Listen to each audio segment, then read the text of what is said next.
Yo la team, j'espère que vous allez bien, que vous passez une excellente journée. On se retrouve ce soir pour une toute nouvelle vidéo de Paris Sportif spécial Ligue 1, 26e journée au programme Nice-Auxerre pour lancer cette journée ce vendredi et on terminera avec le classique de Ligue 1, Paris contre Marseille après sa qualification historique contre Liverpool. Est-ce que Paris mettra une fessée à l'Olympique de Marseille? On va en parler tranquillement en fin de vidéo.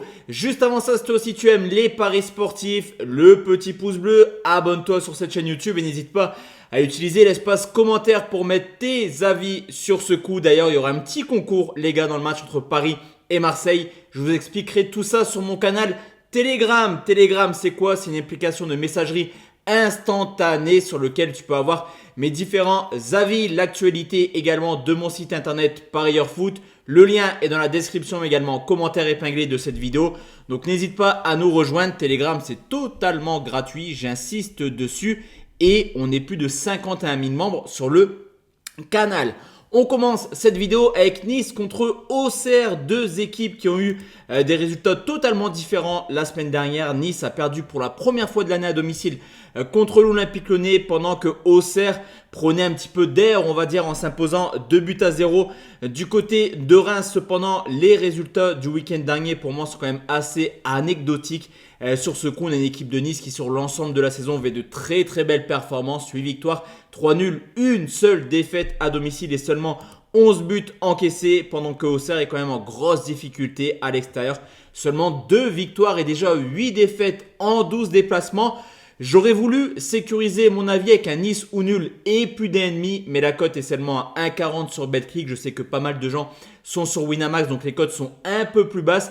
Donc sur ce coup, je vais juste prendre la victoire de Nice à 1,58. Honnêtement, elle me paraît pas mal du tout, surtout que Nice peut reprendre la deuxième place à Marseille qui va jouer, comme je te l'ai dit, dimanche au Parc des Princes. On continue tout simplement cette vidéo avec Nantes qui reçoit le LOSC. Alors en termes de bête noire, les gars, on est en plein dedans. Lille ne perd quasiment jamais à Nantes depuis maintenant plusieurs années. Pour retrouver trace d'une victoire de Nantes à domicile contre le LOSC, il faut remonter à 2004, soit quasiment 20 ans. Tu l'auras compris, Lille réussit très bien à Nantes historiquement. Surtout que Nantes, à domicile, n'est pas forcément très performant. Cette année, seulement 2 petites victoires en 10 matchs.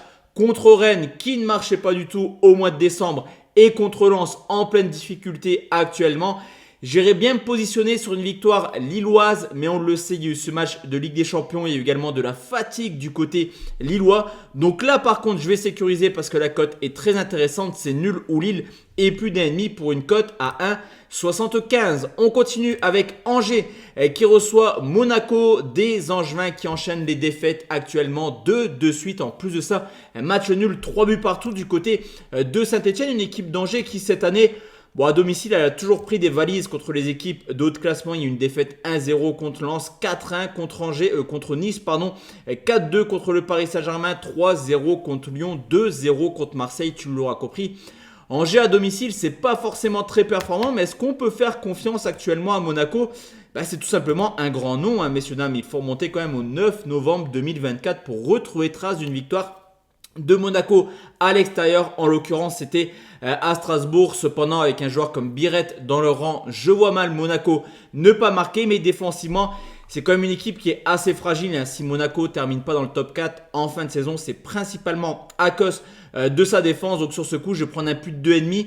À 1,45, ce Monaco nous a démontré qu'il était capable de perdre des points bêtement à l'extérieur. On l'a vu du côté de Montpellier, une défaite de but 1. On l'avait vu également à Reims, un match nul. Donc moi, je vais prendre un plus de 2,5 sur ce coup. Ça me paraît être la meilleure opportunité. Lens contre Rennes, match qui va être très très tendu du côté de Bollard qui enchaîne les contre-performances à domicile. Il y a quand même eu 4 défaites sur les 5 derniers matchs à domicile, une contre Le Havre, une contre Strasbourg, une contre Toulouse, une contre Paris à la rigueur, mais actuellement à Bollard, c'est plus forcément une forteresse imprenable. Alors du côté de Rennes, l'arrivée d'Habib Beye a fait du bien. Il y a eu 6 matchs dirigés par le coach sénégalais, 4 victoires, 2 petites défaites contre Paris également et Lille. Donc pour l'instant, Rennes s'en sort plutôt pas mal. Je sens le match extrêmement tendu sur ce coup. On connaît les tensions entre Lens et Rennes depuis le début de saison. Je vois des Lensois quand même dans l'obligation de s'imposer. 4 points de retard sur Strasbourg qui est 7ème. Logiquement, la 7ème place sera pour la Ligue Europa Conférence car Paris devrait logiquement remporter la Coupe de France. Donc, tu as quand même une équipe de Lens qui doit absolument s'imposer et des Rennais qui pourraient, on va dire, acquérir leur maintien. Ils auraient plus de 10 points d'avance sur le barragiste en cas de victoire. Donc là, sur ce coup, je vais prendre les deux marques. Lyon contre Le Havre. À l'heure où je tourne cette vidéo, Lyon n'a pas encore joué son 8ème de finale contre le Steaua Bucarest.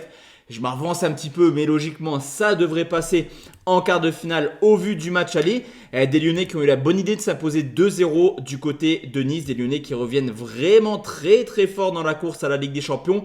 2 points de retard sur Monaco. Mais est-ce que potentiellement ça peut pas être le match piège contre des Havrais qui déjà en 2025 marquent énormément de buts, qui viennent également de s'imposer 2 fois à l'extérieur à Lille et à Lens, donc quand même 2 grosses performances pour les Havrais. On le sait également, cette équipe de Lyon, elle aime bien perdre des points aussi bêtement, un peu comme Monaco. Donc je vais peut-être vous surprendre, mais moi je vais prendre Lyon ou Le Havre et plus de 2,5 buts. La cote est là 1,63.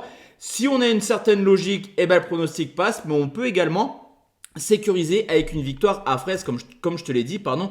Elle reste sur 2 victoires de suite à l'extérieur.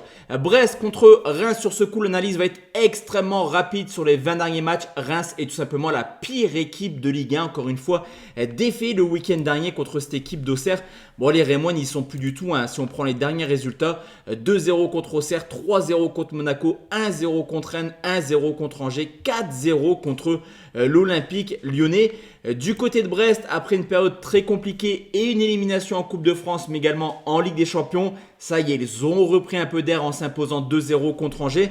Il y a la possibilité également d'enchaîner une deuxième victoire de suite. En tout cas, sur le papier, ça paraît 3 points cadeaux. Et comme je te l'ai dit pour Lens, pour Brest, 4 points de retard sur Strasbourg. Il faut absolument prendre les 3 points. Donc pour moi, c'est victoire de Brest tous les jours. Montpellier contre l'AS Saint-Etienne. Il n'y a pas de débat, les gars, également sur ce coup. C'est victoire obligatoire pour les deux équipes des Héroltais qui ne mettent pas un pied devant l'autre. Encore une fois, à l'instar de leur saison, il y a quand même 6 défaites de suite. Ça sent mauvais, ça sent la relégation sur une année plutôt classique. Mais là, étant donné que Reims, Le Havre, Nantes, Saint-Étienne et Montpellier tournent au ralenti, Montpellier peut encore espérer. Il n'y a que 6 points de retard sur Le Havre. Tout est jouable, encore une fois, pour les Héroltais. C'est également la pire équipe à domicile contre la pire équipe à l'extérieur. Et Saint-Étienne, après avoir fait nul au Havre, est dans l'obligation de prendre les 3 points. Car après, le calendrier sera complètement fou. Tu auras du PSG, tu auras du Lens, tu auras du Strasbourg. Les 6 prochains matchs de Saint-Etienne, c'est contre des équipes qui jouent probablement une qualification européenne. Donc là, je vais prendre un plus de 2,5, c'est coté à 1,55. Je vois mal le match fermé, les gars. Je pense que les deux équipes n'ont pas le choix. Il faut absolument prendre les 3 points. On enchaîne avec Strasbourg contre Toulouse. Strasbourg qui est actuellement 7ème. Je te le dis depuis le début de saison, il y a eu un recrutement qui a été fait pour la Coupe d'Europe. Pour l'instant, ça se passe très bien. Strasbourg qui s'est imposé 1-0 du côté de Nantes la semaine dernière. Une équipe de Strasbourg qui n'encaisse plus aucun but sur les 5 derniers matchs. 5 clean sheets contre Nantes, Auxerre, Brest, Lens et Montpellier. Belle performance quand même pour les Strasbourgeois. Alors, Toulouse à l'extérieur, c'est plutôt pas mal. Il est resté là aussi sur une belle série de 5 matchs de suite sans défaite. Mais personnellement, j'aime bien Strasbourg. Je pense qu'ils sont capables de faire quelque chose d'intéressant cette année. Cependant, ce n'est pas forcément le genre de match où on peut s'attendre à avoir 3, 4, 5 buts. Donc, je vais prendre Strasbourg ou nul et moins de 3,5 pour une cote à 1,78. Et enfin, le PSG qui joue contre Marseille et les Parisiens, comme je te l'ai dit, qui ont sorti une prestation XXL du côté de Liverpool. Ça y est, il faut se le dire, Paris est un candidat à la victoire finale en Ligue des Champions. On s'avance peut-être, mais par rapport au jeu proposé, c'est magnifique ce que propose le PSG actuellement. Est-ce qu'ils vont terminer la semaine en beauté en s'imposant à domicile juste avant la trêve internationale? J'ai bien envie de te dire ouais, mais je vais quand même attendre d'avoir les compos d'équipe parce qu'on pourrait avoir un petit turnover côté parisien. Ce match n'est pas forcément la priorité pour les supporters, oui, pour les joueurs, oui. Mais si on voit vision long terme, attention à ne pas avoir de blessés dans ce match. Peut-être un Dembélé laissé de repos, enfin je sais pas. Je m'avance peut-être, mais on verra. En tout cas, même si je pense que Luis Enrique voudra fêter la qualif à domicile par une large victoire contre Marseille. Mais sur ce coup, on va en parler tranquillement sur mon groupe public. Donc n'hésite pas à nous rejoindre. Je vous enverrai une petite analyse détaillée du match sur les coups de 20h ce dimanche. Très bonne soirée à tous et à toutes. J'espère que vous avez aimé la vidéo. N'oubliez pas le petit pouce bleu, rejoignez le groupe public et comme je te l'ai dit en début de vidéo, si tu n'es pas encore abonné, n'hésite pas à t'abonner, ça envoie de la force à la chaîne. On se retrouve demain soir sur les coups de 17h, 18h, 19h, on verra un petit peu selon le temps que j'ai pour parler Première Ligue avec là aussi une nouvelle journée ce week-end. Il y a 8 matchs au programme, parce qu'il y a la finale de FL Cup entre Liverpool et Newcastle. Très bonne soirée à tous et à toutes. À demain messieurs dames. Ciao ciao.